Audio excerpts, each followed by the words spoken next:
ये आपदा प्रबंधन मंत्री थे महागठबंधन की सरकार जाने के बाद। पिछले 5 वर्षों तक इन्होंने सड़क से लेकर सदन तक संघर्ष किया है। खास करके जो कोसी का इलाका है, प्रोफेसर चंद्रशेखर की अपनी एक अलग पहचान है। पप्पू यादव को भी इन्होंने पराजित किया है, उनके खिलाफ ये संघर्ष करते हैं। पहले तो बधाई आपको, एक नई जिम्मेदारी मिली है। आप सभी को बहुत बहुत धन्यवाद, शुक्रिया, और आपके कशिश को का भी बहुत बहुत धन्यवाद। क्या कहेंगे? नहीं, मैं सीधी बात, देश के सामने चुनौती नफरत है, देश के सामने चुनौती संप्रदायवाद है। भारत अपने मूल्यों की रक्षा करेगा, संवैधानिक मूल्यों की रक्षा करना, सामाजिक न्याय समाजवाद को स्थापित करना, और हमारे आदरणीय नेता सामाजिक न्याय के योद्धा लालू प्रसाद जी का जो अरमान है कि देश से नफरत को भगाना है, वर्ष 2024 में नीतीश बाबू के नेतृत्व में बिहार से देश चमत्कार देखेगा। इस बार के जो उनका जो मंत्रिमंडल का गठन हुआ, तेजस्वी ने कई बातें की है। एक तरह से प्राथमिकता कहिए कि युवाओं को प्राथमिकता दी गई है, पार्टी के जो भरोसेमंद रहे हैं उनको प्राथमिकता, अच्छी छवि वाले को प्राथमिकता। लगता है कि जो आपका इलाका है पिछले चुनाव में आरजेडी को निराश किया, क्या इस बार उसका लाभ मिल पाएगा? क्या मैंने कहा, हमारे जो संकल्प थे 10 लाख रोजगार का, युवाओं की चिंता, बेरोजगारों की चिंता हमारे आदरणीय उप मुख्यमंत्री तेजस्वी जी को जितनी है, आपने कल मोहर लगाते हुए माननीय मुख्यमंत्री जी को देखा है।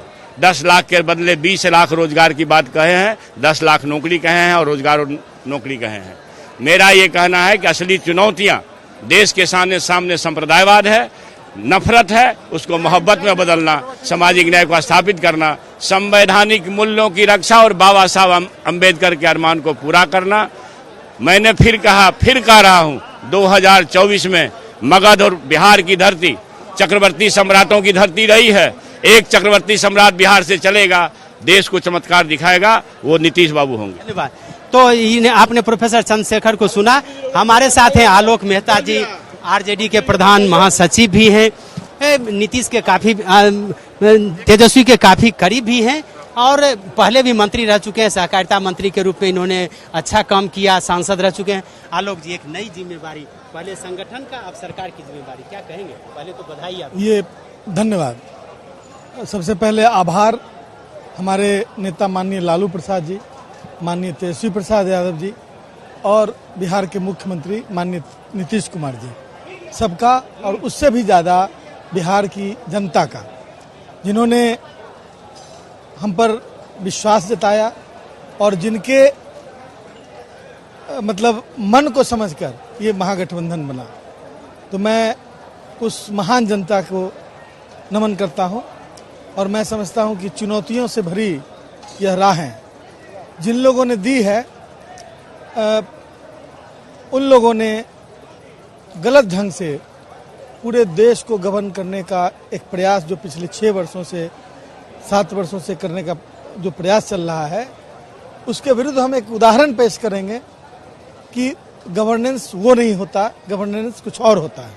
और डेमोक्रेसी को बहाल रखते हुए राज्य की जनता की खुशहाली और राज्य की प्रगति के लिए हम मिलजुल कर काम करें। पिछले चुनाव में जो तेजस्वी ने वादा किया, इसको इस बार लगता है उसको पूरा करेंगे क्या आप लोग? नहीं, वादा की बात क्या होता है, आगे किसी के पूछने से पहले वो आगे बोल रहे हैं। लेकिन उनका क्या, जिन लोगों ने 2-2 करोड़ प्रतिवर्ष नौकरी का वादा, रोजगार का वादा किया था, उनसे भी तो पूछा जाना चाहिए। लगता है कि उनसे पूछने की जरूरत नहीं दिख रही है।